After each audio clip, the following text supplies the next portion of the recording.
Yeah, I was thrilled that we were able to score 100 because it felt like we gave up 100. So, second half, our defense was god awful the whole 20 minutes, and just I thought for most of the first half we really guarded. Gilliard got going at the end of the half. I think he had maybe 13 straight for them to kind of get them back in. We were up 16 or 17 and cut it back to 8, and we kind of stabilized and got up 12, and then second half, we just, we just kind of waned and went away a little bit.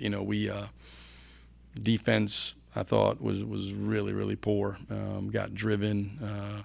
Javante Cook was far and away the best player on the floor in the second half. He just dominated whoever we put in front of him. He just kicked their butt, and we were so spread out and hugging our guys that, he got downhill, and there was no way for us to provide any help. So it was good that we scored 100. We needed to score 100. When you don't defend, you better put the ball in the basket. And so, we'll spend tomorrow reviewing how to play defense and then try to learn some of our offensive sets so we can potentially score in the half court and execute a play, which was beyond us tonight. So poor execution in the half, poor defense, and disappointing in those regards. We did enough good stuff. There were stretches really in the first half of good defense. There were stretches in both halves where we were really good offensively. We took care of the ball. I thought we shared it, 26 assists and 8 turnovers. But, it was just the defensive end and the lack of execution, both to me, which are kind of focused things, was extremely disappointing. Obviously, Cameron Henry's had some pretty good games to date, but then tonight he goes out there, near triple-double performance. You could really see his aggressiveness on the glass as well. Just kind of maybe talk about how good it is for him to be able to see these numbers, but then just the effort that he put in there. Yeah, no, Cam was really good offensively tonight, and he jumped some passing lanes. I think he had 5 steals and got 3 or 4 dunks at least, if not maybe 5, but at least 3 or 4 dunks, and where he stepped in. And he's just a very intuitive player. He anticipates well and steps in and makes plays. And he I thought was really good on the glass for us most of the way through. And then 26 points, 13 rebounds, 8 assists, and 5 steals is a whale of a night. And so he's like the rest of them, got to be better defensively. It's great to score 26, but if you give up 55, it doesn't really carry as much weight. So not that he gave up 55, it felt like it, but we just, like everybody, you want your guys to play both ends. You want to be a two-way player, and he does for the most part. But he could be more locked in defensively, as could they all. But he had a great night. His defense, what he did offensively in terms of scoring, but also playmaking, facilitating, finding guys was special. I mean, those numbers are really tremendous. Obviously, come off the weekend, the top 25 win over Catawba. Host Mars Hill here, who has some good quality conference wins.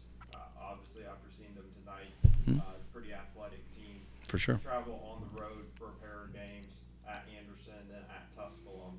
Just kind of talk about maybe where the energy level is with the guys heading into a 2-game road trip, or where it needs to be.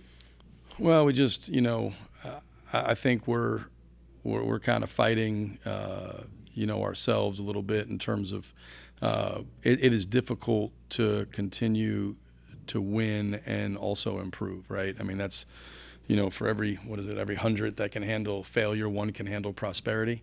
And it's easy to get complacent. It's easy to relax. It's easy to lose focus.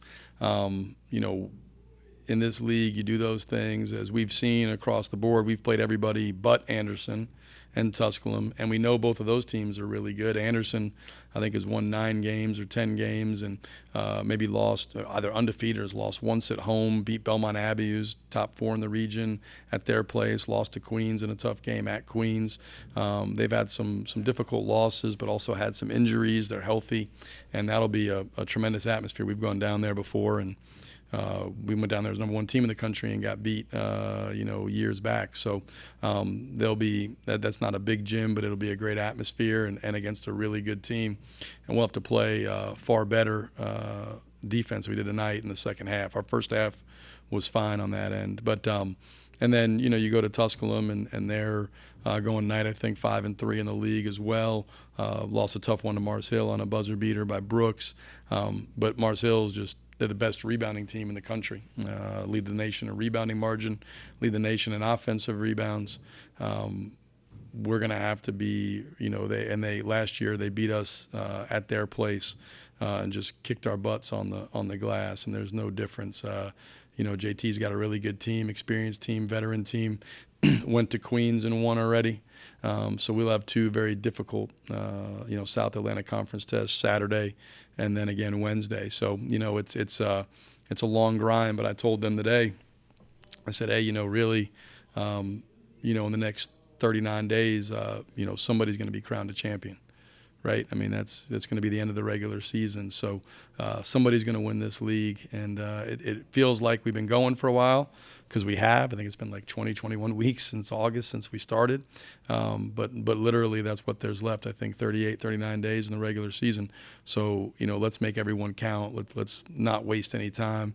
And, this is a long grind. 13 games left in this league. Everyone's going to be incredibly difficult. You'll have to play well to have a chance in any of them. And some of them you can play well and you still get beat because the teams are just that good. So, we'll try to regroup, practice tomorrow, try to, like I said, get to a point where we got at least a 50-50 chance of executing a play and then try to work on being more sound on the defensive end in terms of how we guard.